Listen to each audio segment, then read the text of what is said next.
최근 안마시술소나 마사지 업소들이 성매매 영업을 하다 경찰에 잇따라 적발되고 있습니다. 하지만 경찰에 여러 차례 적발되고서도 영업은 버젓이 계속되고 있는데요. 그 실태와 원인, 취재기자와 자세히 알아보겠습니다. 진정은 기자, 불법 성매매 영업으로 경찰에 적발된 업소들 어떤 곳들입니까? 네, 요즘 도심 유흥가에 나가면 건물 곳곳에서 안마시술소나 마사지 업소를 쉽게 볼 수 있는데요. 대부분 업소가 본래의 목적인 안마나 마사지 영업을 하고 있지만 일부는 해서는 안 될 영업까지 하고 있습니다. 지난 3월 창원의 한 안마시술소에 경찰이 들이닥칩니다. 문 열어봐요. 열어보세요. 좁은 방 안에서 여성 종업원과 남성 손님이 황급히 나오는데요. 성매매를 하다 현장에서 적발된 겁니다. 안마시술소라는 간판을 달고 이 업소가 성매매 등으로 지난 1년여 동안 벌어들인 돈은 3억 9천여만 원에 달합니다. 이 업소는 지난해 경찰에 적발되고도 업주 이름만 바꿔 성매매 영업을 계속해온 것으로 드러났는데요.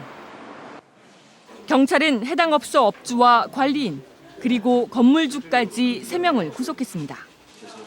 건물주가 성매매 알선 사실을 알면서도 건물을 제공했을 때는 성매매 알선 등 행위의 처벌에 관한 법률상 성매매 알선 행위로 규정을 하고 있습니다.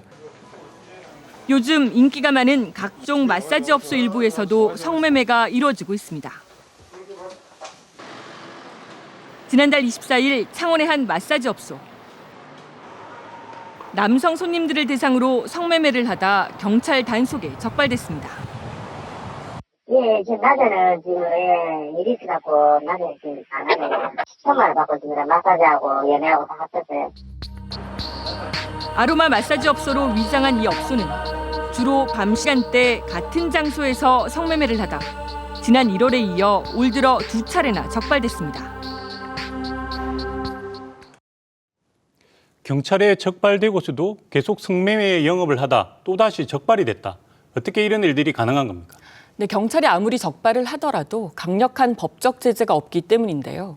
의료법을 적용받는 안마시술소는 경찰에 적발되더라도 업주 이름만 바꾸면 되고 마사지 업소들은 자유업종으로 분류돼 있어 강력한 행정 조치를 받지 않는다는 점을 악용하고 있습니다. 우선 안마시술소는 의료법을 적용받습니다. 의료법 제82조에 따라 안마시술소가 성매매 등 음란 행위를 하다 적발될 경우 경고와 영업정지를 거쳐 폐쇄 조치할 수 있습니다. 그러나 폐쇄 조치는 1년 안에 3차례까지 적발돼야 내릴 수 있습니다. 더 큰 문제는 안마시술소는 업주의 이름만 바꾸면 이전 행정처분이 소용이 없다는 겁니다. 식품위생법이 적용되는 노래주점 등은 업주가 바뀌어도 행정처분은 승계되지만 의료법이 적용되는 안마시술소는 승계 규정이 없기 때문입니다. 이렇다 보니 경찰에 단속될 때마다 벌금을 내고 업주의 이름만 바꿔 다시 영업을 하고 있습니다. 공원서에서 경고가 왔어요. 영업하시는데 지장은 없으신 거네요, 그러면? 지장은 뭐 불안 같은 게 있고. 각종 마사지 업소는 아예 자유업종으로 분류돼 있어 세무서에 신고만 하면 언제든지 개업이 가능합니다. 때문에 성매매 영업으로 적발돼도 벌금만 내고 다시 상호를 바꿔 세무서에 사업자 등록을 하면 영업을 계속할 수 있다는 점을 악용하고 있는 겁니다.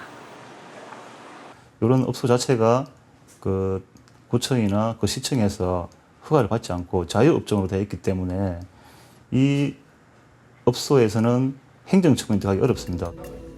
경찰의 변종 성매매 업소 적발 건수는 지난 2010년 2천여 건에서 2013년 4천여 건으로 3년 새 2배가 늘었습니다. 이런 불법 성매매를 하는 업소들 때문에 순수하게 안마업을 하려는 시각장애인들이 큰 피해를 보고 있을 것 같은데요. 어떻습니까? 네, 그렇습니다. 말씀하신 대로 안마시술소는 시각장애인 가운데 안마사 자격증이 있는 경우에만 운영하거나 종사할 수 있습니다. 하지만 안마 관련 불법 업소들이 크게 늘면서 시각장애인 안마사들이 영업상 피해는 물론 사회적 인식까지 나빠져 이중고를 겪고 있습니다. 안마 자격증을 딴 뒤 안마원을 운영하고 있는 시각장애인 윤영주 씨. 갈수록 늘어나는 불법 마사지 업소들 때문에 영업에 큰 어려움을 겪고 있습니다. 좀 안타깝죠. 그러니까 이게 저희는 그러니까 이제 뭐 중도 실명을 했거나 선천적 장애가 있어서 합법적으로 교육 과정을 거쳐서 의료법에서 안마사란 시각장애인 가운데 안마 수련 기관에서 2년 이상 과정을 마치고 자격증을 가진 사람을 말합니다.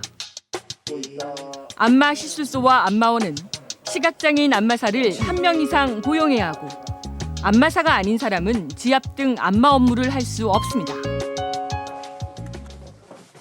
하지만 성매매 영업을 하다 적발된 안마 시술소에는 대부분 시각장애인 안마사가 없거나 시각장애인 이름만 빌려 영업을 하고 있었습니다. 이렇다 보니 법적으로 허가받은 시각장애인 안마사들이 안마 시술소 영업은 물론 취업에도 큰 어려움을 겪고 있는데요. 특히 안마 시술소와 마사지 업소에 대한 사회적 인식까지 나빠지면서 시각장애인 안마사들이 이중고를 겪고 있습니다. 저희들 보고 당수를 해달라. 고발을 쉽게 말해 고발을 해달랍니다. 고발. 그렇지. 우리들이 가서 직접 가서 받고 영선 첨부를 해가지고. 허술한 법망을 악용해 성매매 장소로 변질되고 있는 불법 안마 시술소와 마사지 업소. 강력한 법적 제재와 단속이 시급합니다.